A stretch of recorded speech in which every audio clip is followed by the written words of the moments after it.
opponents, they are not stupid. They know exactly what you'll be looking out for. Who you'll be looking out for. So they send out those that you don't even know. They also know who to look for. Okay, that is JJ Okocha. I mean, everybody knows JJ Okocha is in the stands. They know it's a match. I said, maybe by some hook or trick, they make sure that he's kept in his hotel room. He doesn't make it and to the match. And he's not able to get the ticket to watch the game. When you have someone when you send it to the an obtrusive face, like to the but they know you. No. And that's one of the key things about football. Modern football is a war. You have people who understand espionage. They need to be unobtrusive, they need to be invisible, but you have to carry out your task as efficiently as possible. I want to commend the NFA. I think what they are doing is a step in the right direction. Maybe I have questions regarding some of the people on that list, but you cannot fault the premise behind it. And I think it's an excellent idea. Amadou Shaibu, obviously, head of the NFA technical department, should be in the forefront of this kind of thing. And like when you said, Nigerian football can only be the better for it. All right, let's talk about Nigerian football now and what happened over the weekend. Not too good.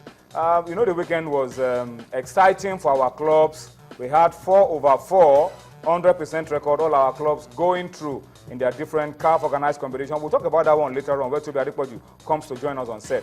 But we want to talk about the Golden Eagles for a few minutes. It wasn't all pleasant for us.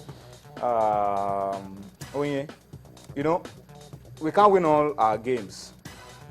We can't win all the games. We can't. Even when we were world champions, we were not African champions. Apparently, you win some, you lose 2. You win some, you lose some. But the Eaglets lost 1 too many. 1-3 to Guinea in the 3rd place game. Nigerians' expectations are higher than that, far higher. What are our expectations? To win under 17, and some years later you don't see those boys. The players fizzle out of circulation. I think God bless you. I think we should celebrate these youngsters.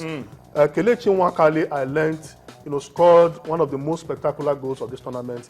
Victor Osimhen is a good top player. Scorer of the competition. This is the reason why FIFA set up this tournament. We have discovered 2 great players, and we should be happy for it. Yeah, but I agree with you. Must win all the time. We have a World Cup ticket to show for it. It wasn't a waste. The defending champions crashed out from the group stage, Cote d'Ivoire. So I think it says a lot about our ability to maintain some level of consistency. But only those 2 guys, all the goals we scored, all the goals. I don't know who scored our final in our 3rd place game. 90% of our goals were from these 2 guys. So you keep them quiet, we don't score.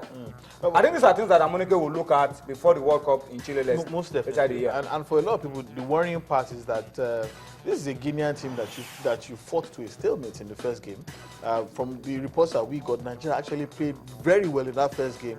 They were just unlucky. Maybe there was still a lot to play for them. Yeah, they were unlucky to go behind in that game, but they showed plenty of character in coming back to draw 1-1 in that game. And so people begin to ask questions that how could they have lost that heavily? This is a team they played before. They understood them. At least the worst case scenario, Nigeria should either have drawn that game and taken it into penalties or won, which means that maybe the technical crew did not understand exactly what transpired in the first game in order to correct the mistake so that the team would have gotten the result. Then there's also a possibility that this team's morale might have dropped following their defeat in the semi-final. They were probably not up for the 3rd place. So there are so many questions that come into play. Remember, we are talking about 16-year-olds here. These are children.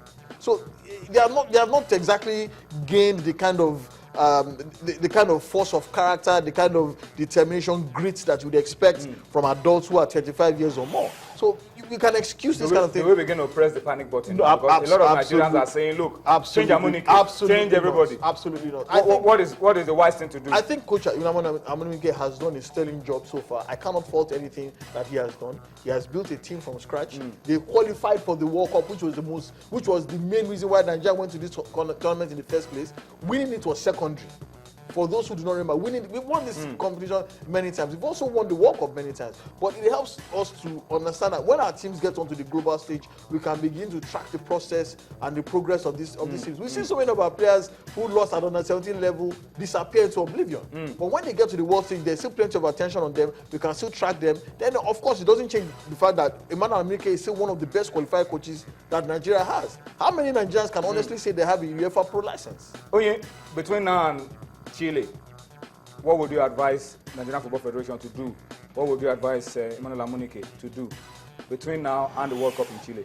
Well, a lot of stories are flying. Some saying that Allegations. organized mini screening, some allegations of favoritism and nepotism.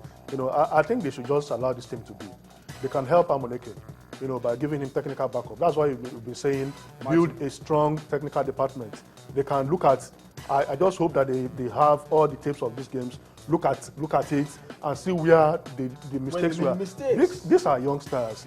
When they lost to South Africa, if you followed the trend of that game, Nigeria dominated.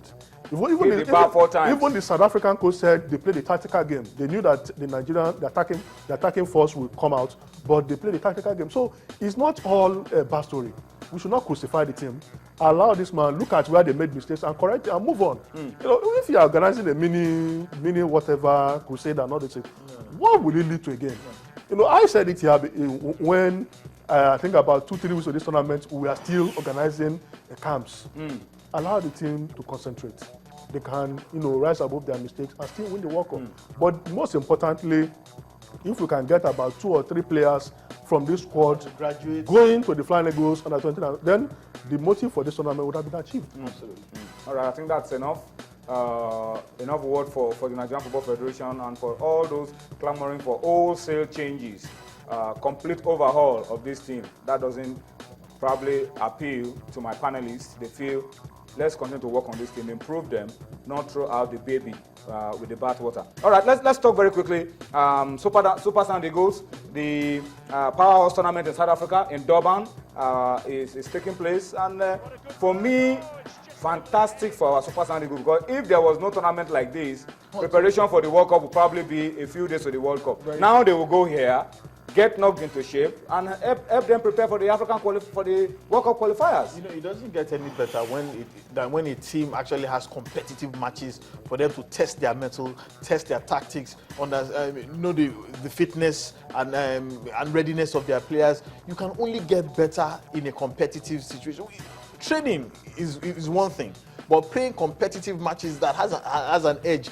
We keep talking here about how there's a difference between physical fitness and match fitness, and this team can only gain both of them when they play in competitive tournaments like the South African Invitational Tournament in Durban. So I'm just pleased for whoever made sure that Nigeria was invited in the first place, because I know if like you rightly said, if this tournament didn't come along, it is very hard for me to think of any other way that this team would have prepared. Maybe they would have been thrown into the Lagos the Lagos beach soccer beach soccer league. Training. Okay, Lagos beach soccer league. Yeah, we don't know how regular that is. We know it was concluded just a few weeks ago. We don't know when the next one is going to start, but this is a fantastic initiative, and I'm hoping that this team and the NFA will milk it for all it's worth. All right, let me spend a few comments on Twitter. Let me read a few comments on Twitter very quickly before we go on a break. Sunkomi Lawal Saeed at Saeed Lawal 0234 says he's still amazed that Enyimba allowed Rashid Olabiyi to move to Warri Wolves without getting a better replacement.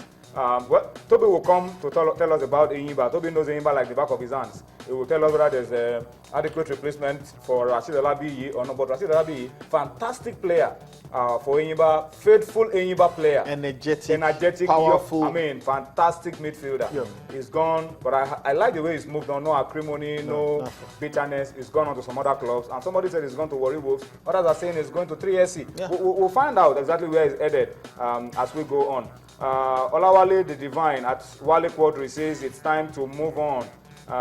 Don't be surprised when you hear about Umfon's transfer, Umfon Udo, to another club. He's talking about Umfon Udo. Tokpe Ashaolu is talking about the highlight for the weekend for him. He says it was Man City losing to Liverpool, and he says that means the end of the EPL chase for Manchester City. Never say never. There's still a lot of games to play.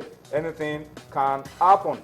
Alonge Akinlolu says, thumbs up to Enyimba, Kano Pillars, Dolphins, Warri Wolves. I just hope and pray they all make it to the group stage. That would be fantastic for Nigeria. They have the qualities to make it to the group stage. All four, if they put their acts together. So we'll talk about that when Toby comes on set. Joy Forever says all Nigerian teams in CAF competitions progressing to the next round. Arsenal, despite not playing well, beating Everton. And then Eaglets, finishing with the World Cup ticket. All right, we go on a break now. During the break, let's take you to London, Chelsea,